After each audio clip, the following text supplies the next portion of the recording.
Okay, I'm back. I had to wait for my noisy heater to shut off, and I realized that I hadn't put a relief in for the end of the thread, so we're just going to approximate one here. Get this lined up with the end of the part, which is there. We'll just go about 1 3/8. That's way more than enough. Just put a little relief in there.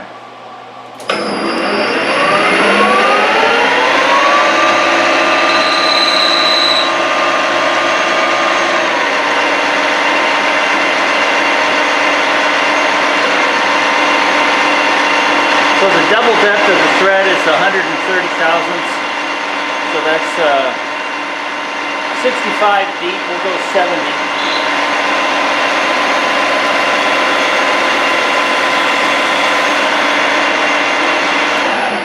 That's 70 thousandths deep, and yeah, we're going to end up cutting it off right after that anyway. So I'm going to make that a little bit wider and go just give it an extra bit.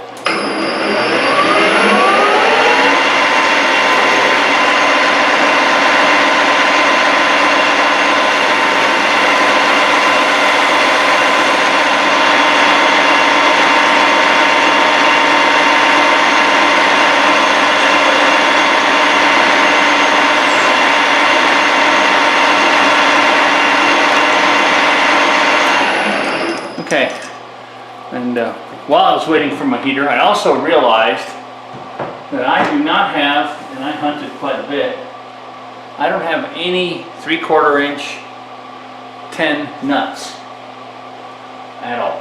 I have fine thread, I have 1 inch, 7/8, do not have a 3/4. And most of the stuff I do is smaller than that, so that's fine. So I don't have any thread wires, so I'm going to guesstimate. I'm going to do this kind of cheesy. I've never done this. This may work, may not. I may look like a complete idiot afterwards. So what I'm going to do is when I thread it, I'm going to basically hold this up and cut deep enough until the top of the hook threads, or the eye threads, will drop into the bottom of those, and that should be deep enough. The OD on this is a little bit smaller than my other one. It's close, it's 742. 743. So should get pretty close. So let's see here. The other thing that's an iffy is I have this inserted threading tool, which, holding it up to this, I don't know if it'll do 10. It looks like it. I don't see that it's going to have a clearance problem. That's about as big as it'll do. It might do an 8. I wouldn't want to try it on anything bigger. I have some high speed, but this is mounted. It's already on center.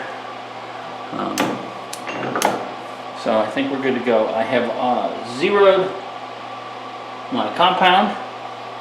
So I'll come in and touch off with the cross slide and zero that. I'll slow that down a little bit. That's 200. Let's go down to 150.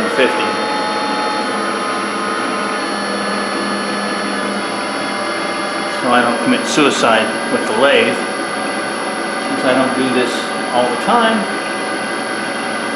let's just scratch it.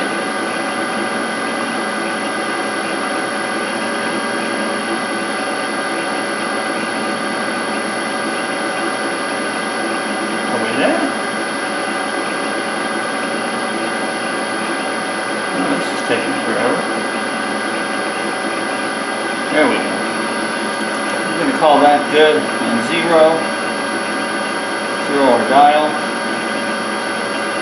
And according to the threading chart on this has got an 8-pitch lead screw. Even though it's an even number, I can't use just anything. It says, I should be able to use any number. It says 1 and 3. I see no reason to tempt fate, so I'm going to use 1 and 3 on that. So we'll just take a test pass. And I think it went too far. wait a minute here. I'm having trouble engaging this here. Let me try that again. That's interesting. There we go.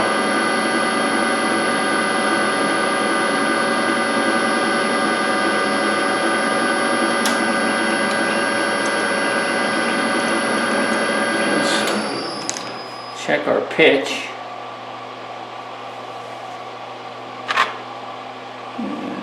Is the wrong thread gauge. Here it is. So we got our 10 and we are exactly right. That's good. So let's give this a go. I'm going to put a little WD-40 on there since it works so well on aluminum. Wait for our number to come around. Slowed it down slightly. The dial's moving pretty quick. It's a little hard to hit the line. Nope, still didn't want to go. There we go. Yeah, it helps to give it a little feed. Let's try that again. A little 10,000s to start with. There we go.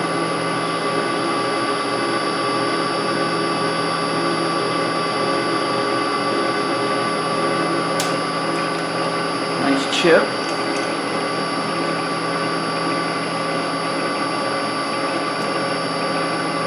Get another 10. A little WD.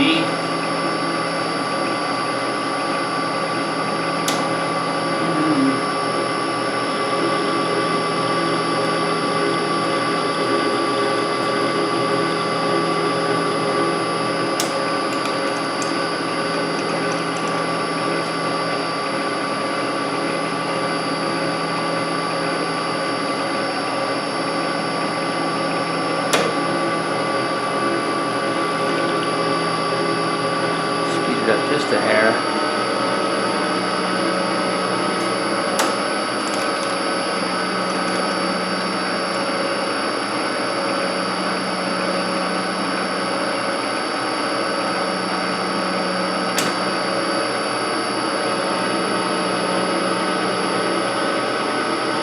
So far, so good. Looks like we're cutting all right.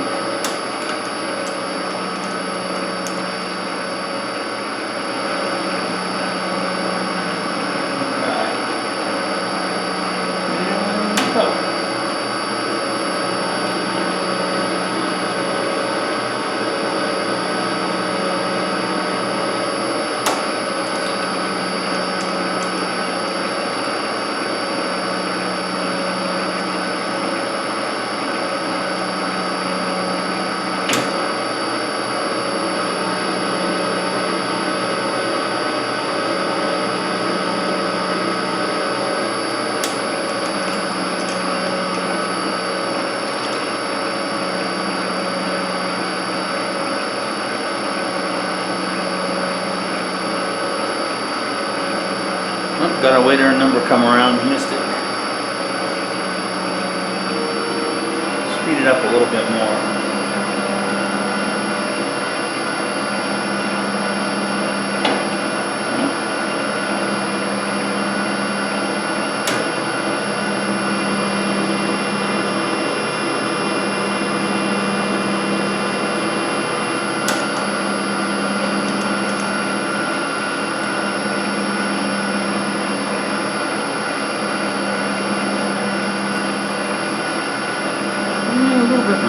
Get a little better finish, as long as I can hit the numbers. This is now coming around fast again. So, I don't like that. Let me try that again. There.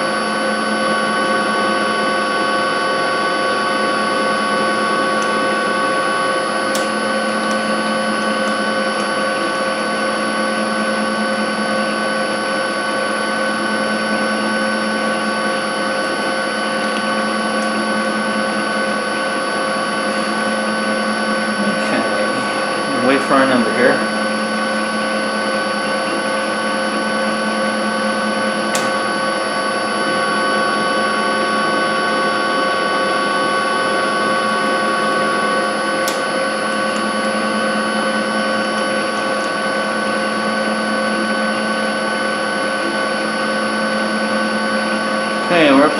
thousandths on the compound, which of course is not the 65 that it needs.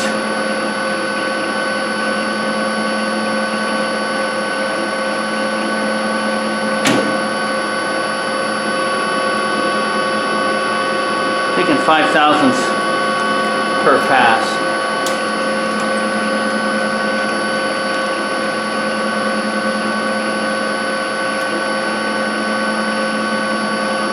As it gets deeper, that's a bigger chip because it's cutting on the one side. More surface area.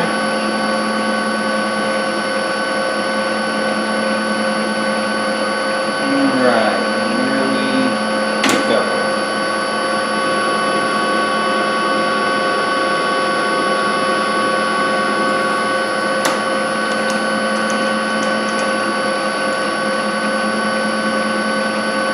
Alright, we'll go 5 thousandths more.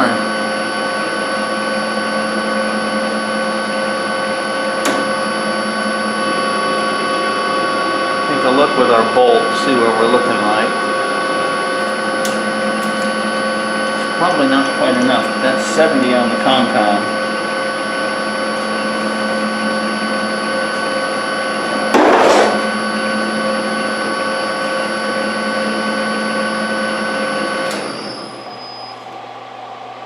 It looks fine. See how deep we are according to this. We definitely need a couple more passes. I think I'll take at least one more at 5.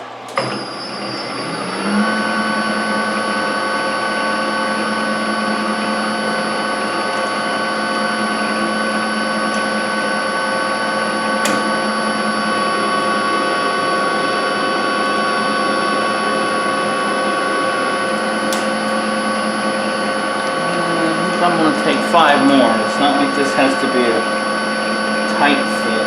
I would rather it be too small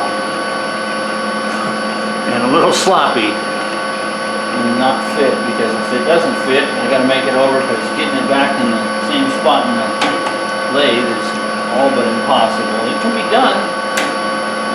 Maybe I'll show that someday. But even then, it's tricky.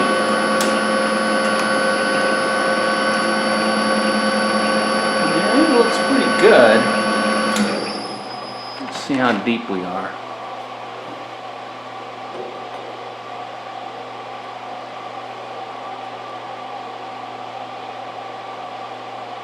No, doesn't quite go to the root yet. I think just, I'm going to take another 2-3 thousandths, I think.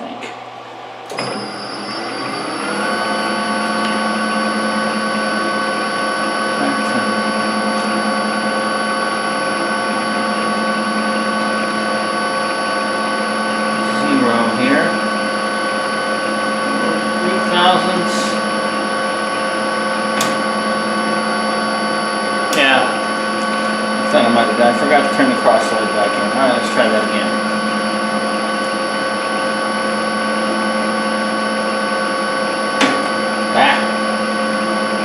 Missed my number. There we go.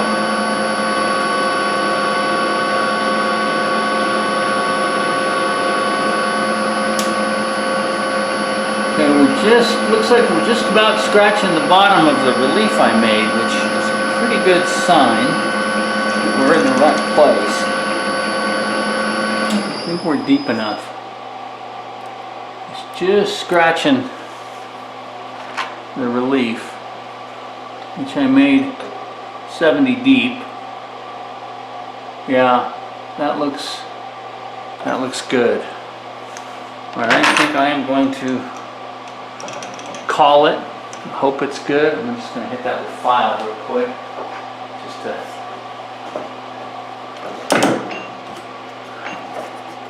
take the burr off. Put that in neutral.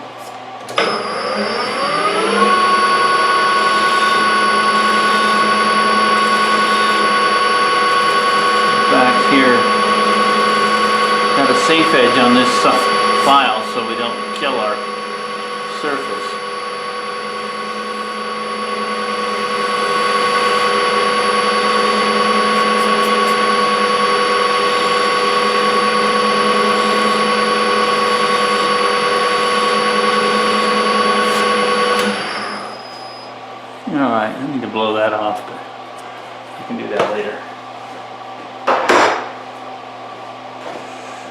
actually, I think before I cut that off, I'm going to put a good chamfer on that end. Actually, yeah, you know what? Let's start the parting tool. And I'll just put a big one on there with a file. Since that's the end that's actually going to screw in.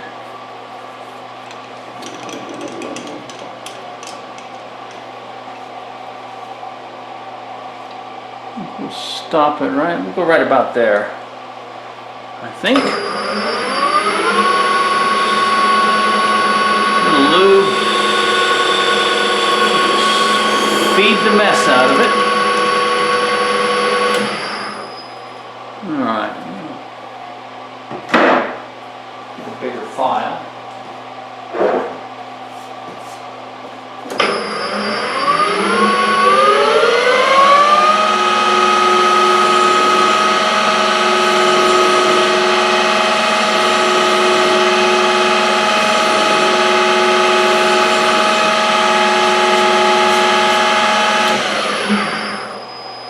How that looks. Oh yeah, that's plenty. It's assuming I made the thread deep enough and it actually goes into the hole. So you get to find out along with me. Get a little humor. Alright,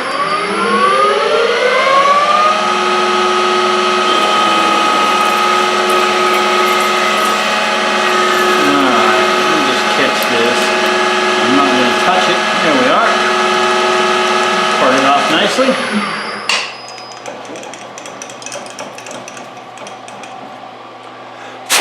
Okay, there's our part. I got to clean it up a little bit, and I'll take this nub off the back, and then we'll see if it fits. I won't try it without the camera, so you can laugh along with me. We'll be right back. Okay, there's the magic of video. We're over at the mill. So here's the hole for the lifting eye. I have not tried it. I can, if you can see, I just belt sanded the end off. So here we go, and hope. Look at there, it actually fits. Sweet. It actually fits good. Look at that. Yeah, no slop. Actually, it's kind of tight. Of course, I don't know how far the threads go in, but it's pretty good. I think I'll get a drop of Loctite, and we'll put our little wood box on there, and set the Kool Mist in it. I'm gonna find a place to put the valve and whatnot. But, yeah, fits pretty good. Yay! Lucky. So I guess that's one way to size a thread when you don't have a test nut, is butt another thread up against it that you know fits, and see if the crests meet. Let me get some Loctite and the little wood box. Be right back. Okay, I'm back. I got our box and a screw. So here's our mounting box, and just like before, nothing fancy. Glue's dry. And a little spiffy plug. Just going to put a little bit of blue Loctite on it. It might have got a little carried away, but it don't matter. It just needs to not fall out. So we'll stick him in there. Really happy with how that fits. Couldn't be happier, actually. I don't know if it could have fit better if I did have a nut. Really happy with that. And then we'll get our screw, which I forgot. Put a drop of Loctite on him as well. Okay.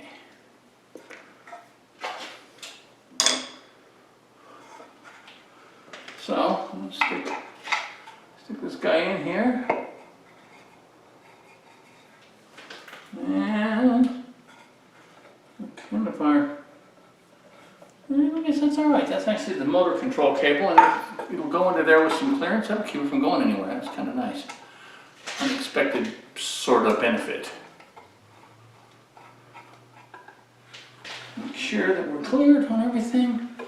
We are. Snug that up now. It still moves because the Loctite hasn't set up yet, but we'll give that a few minutes and it'll become more or less stationary. It won't unscrew because it's going to hit this bolt, which is going to have just enough clearance for tramming the head, which is definitely needed. So let's see if our Kool Mist fits up there in a decent fashion, which is of course going to slop because it's pretty much full of coolant right now.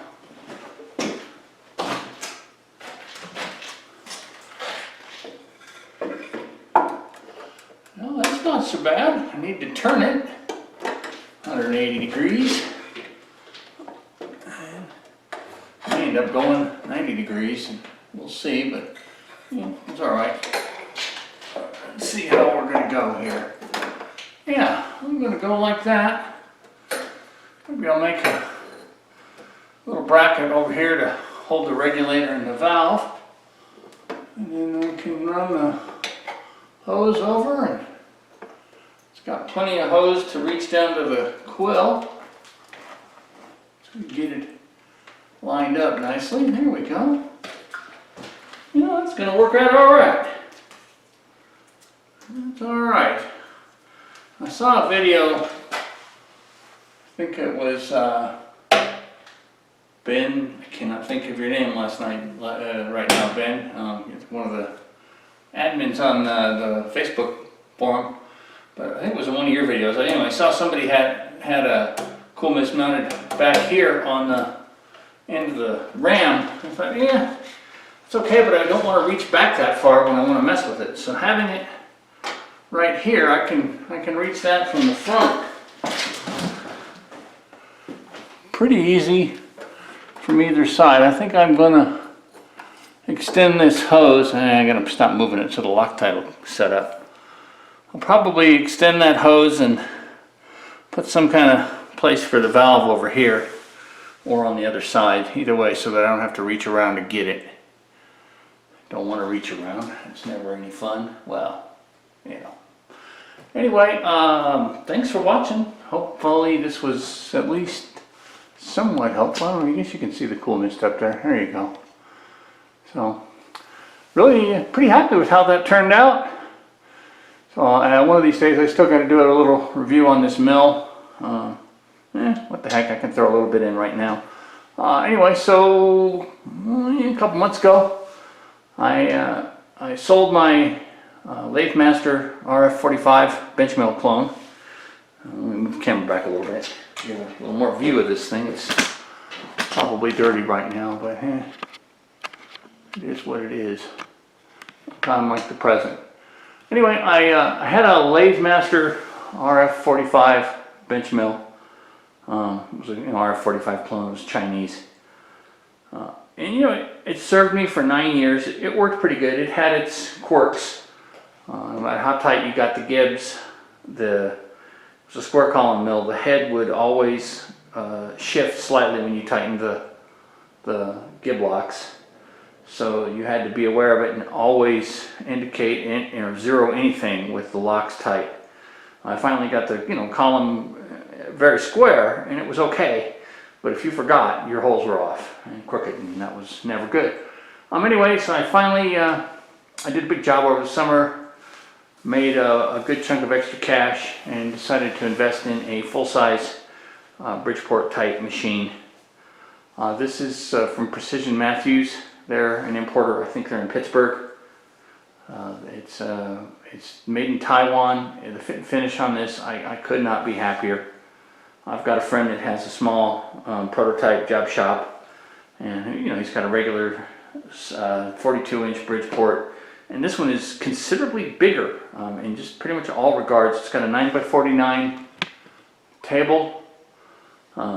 Very happy with it. I ordered the power feed, because it was a good deal to get it all at once.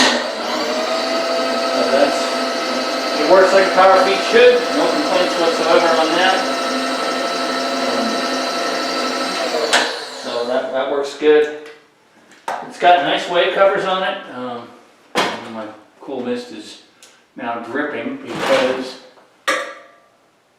that was below that, and now I'm trying to put rust on the table. Well, glad I didn't just walk away.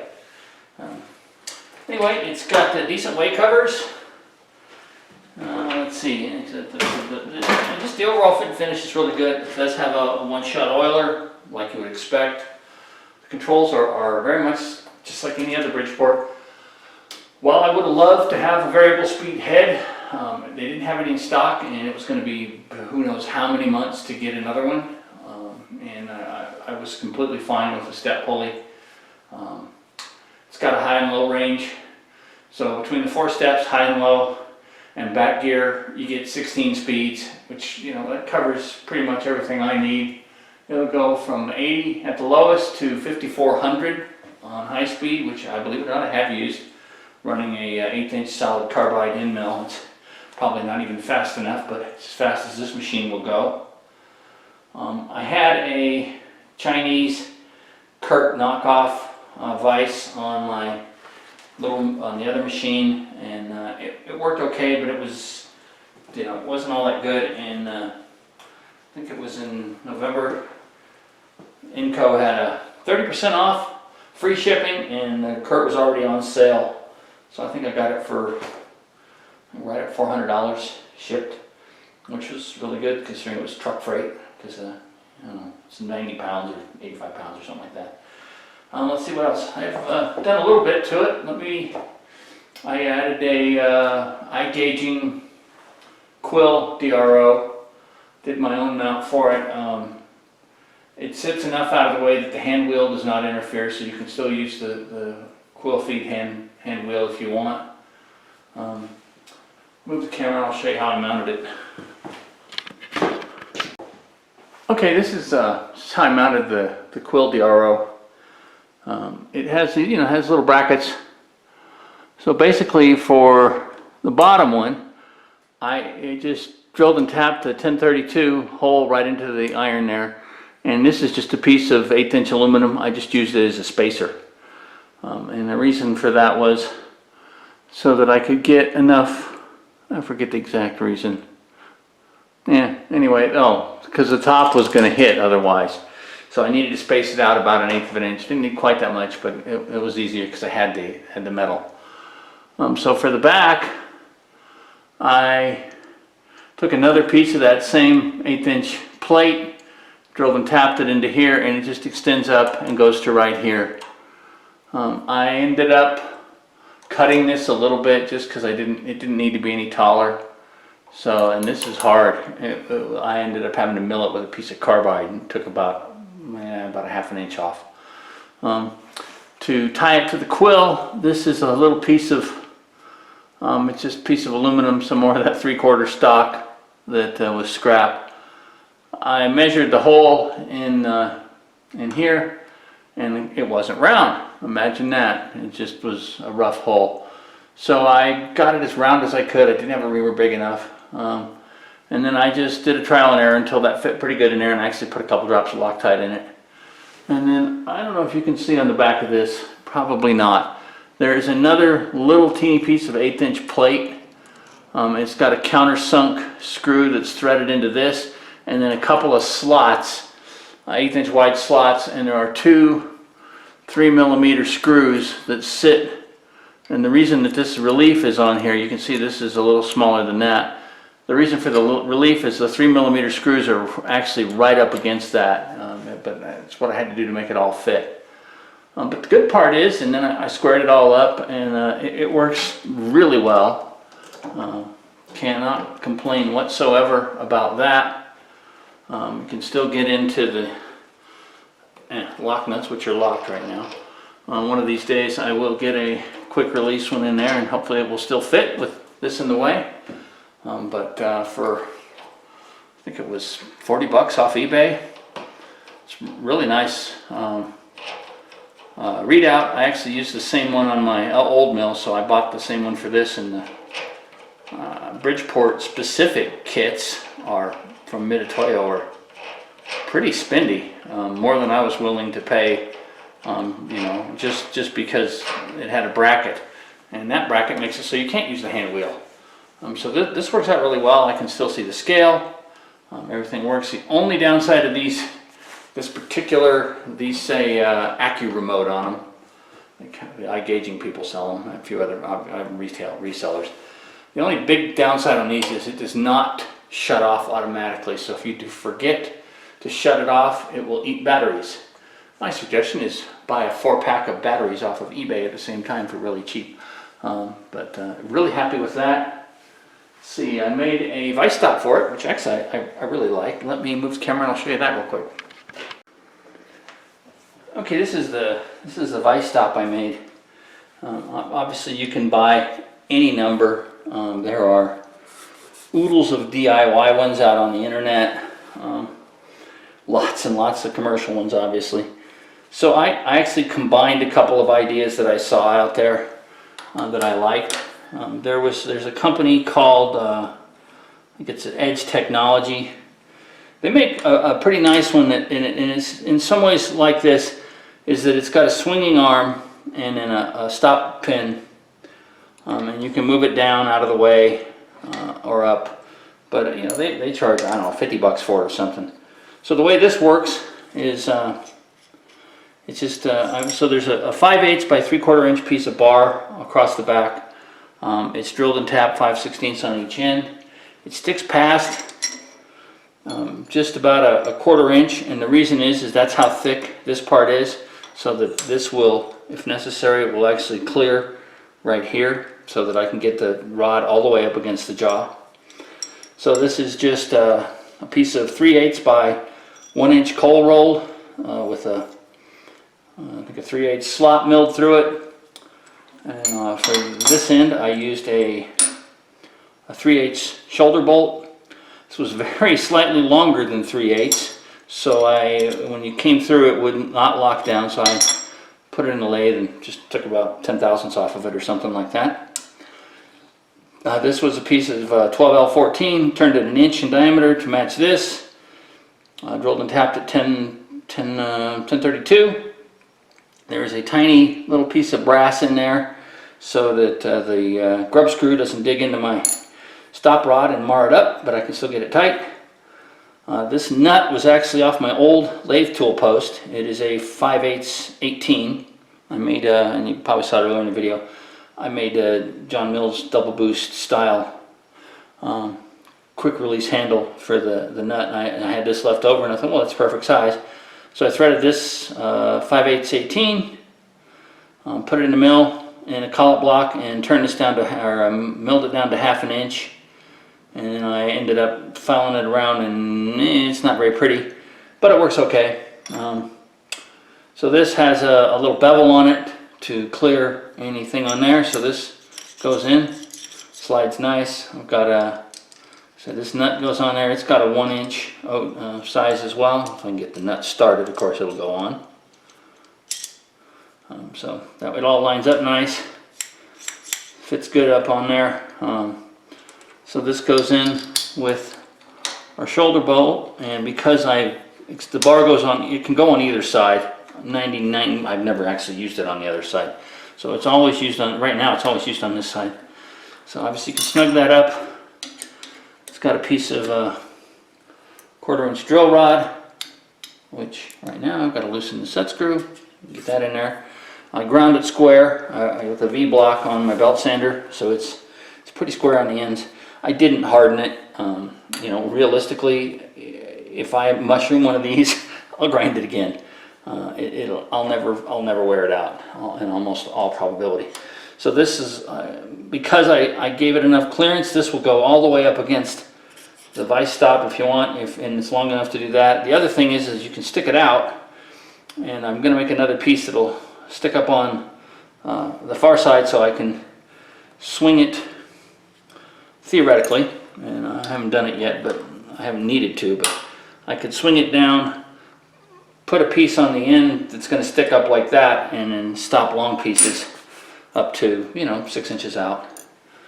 So and let's see here, this will slides out, you know, you can go out a couple, 3 inches, 2 inches maybe. Yeah, right at 2 inches. So that part works really well. But it turns out, and this is, you can blame Tom Lipton for this. So if you see this, Tom, it's your fault. It's a good thing though. You have that little swing away one on your vise, which somebody else had told you to build. I saw that in one of your videos the other week, and I did this before I saw that, but I'd seen it in your other ones. But anyway, I've seen it in other people too. People drill and tap a hole in the jaw and a little piece there. But I just took another piece of the same 1/4 by 5/8 stock and just cut it with a little relief, and then go there, and so I can put stuff in there and stop it, and it gives me a nice datum point, and it's absolutely dead solid. And the nice thing is it will swing completely out of the way very easily, or if I need it down low, whatever, so it blocks parallels and the part. But anyway, that works out really well. So there's my version of a DIY Vise Stop. So yeah, I reamed this 1/4 inch so it fits in here. Just super nice. It's a really nice sliding fit. I don't know, it might have half thou clearance. So like I said, just kind of put a piece of brass under there so it tightens up nice and works really well. And that's about it. I hate dealing with IKEA, so I don't have a double boost light for this. I have the one from Lowe's, which is actually really bright. It's a little LED thing, clips on. I think it costs 15 bucks, maybe 20. So it's a little more expensive, but it's got a low voltage transformer, so if it gets coolant in it, it won't short out and blow the house up. So that's about it. You know, made a couple nuts for the vise, thick washers, bolts, just they're low profile and don't stick up. Let's see, that's about it. I don't think I've done any other modifications to this. Well, let me show the DRO. Yeah, I'll show the DRO really quick. So this is Eason, EASSON DRO. It was a $150 upgrade to get the ES12 versus the ES8, which gives you a nicer readout and a little bit of graphical capabilities. One of the things that it does have one problem though. I really like it in all regards except for one. If you press and hold one of the axis buttons, like so, this is XS is the speed of the X or Y or whatever axis in millimeters per minute. Well, the table's not moving. It says it's going at 458 millimeters per minute. If I move this, it's more of a positioning thing. It does not actually read out the speed. It's positioning. So it's absolutely worthless in terms of if you're trying to figure out what your speeds are. And I think it was the same in the Y. Let's see, yeah, it just sits there. If I move the Y, is that still an X? I thought I hit Y. Hang on, let me. Oh wait, let's see. The clear switches it off. Let me try the Y. So I think it works the same way. Yeah, it's just positional. It's utterly worthless. So other than that, it works really good. You know, it's got all the standard kind of features. So you know, you can do. It's got a 1/2, so you can use it for finding center really easy with an edge finder. Bolt circles on a line of holes. It's got a calculator built in. It's got, I think, 99 subdatum points. 199. So if you were really ambitious, you could plug a whole bunch of positions into it and move around. I do use it for, I have to mill some funky little rectangles in some round pieces. And it really works nice. I set it up and then just go 1, 2, 3, 4, 5, and it goes 0 to 0, 0, 0, and you're done. And they always turn out the same, and they're right, and you don't have to guess at being in the right place, assuming the setup was right. Let's see, that's about it. Thing's really heavy. It came with, let's see here, I'll try to move it down so you can see. You probably cannot. And I'll take the camera off, go handheld for a second. So hopefully this won't be horribly shaky. I'll go to the back. So this is the rear foot. You can see there's a big long bolt, and at the bottom, let's see if I can get it. It's basically a piece of cast iron, and it's got a basically like a diamond pattern on the bottom, and on the top it's got a dimple. So for leveling, and I use those, and it is rigid enough that let me get this out of here so that it's not quite so bad. And you can see down here it has whoops, there it is. It has a coolant sump, which I don't use. I'm almost no chance of me running flood coolant on this thing. So let's see, I'll just set the camera down so it doesn't shake while I finish yabbering. Anyway, when I went to adjust it and level it, it's really rigid. It's rigid enough that you can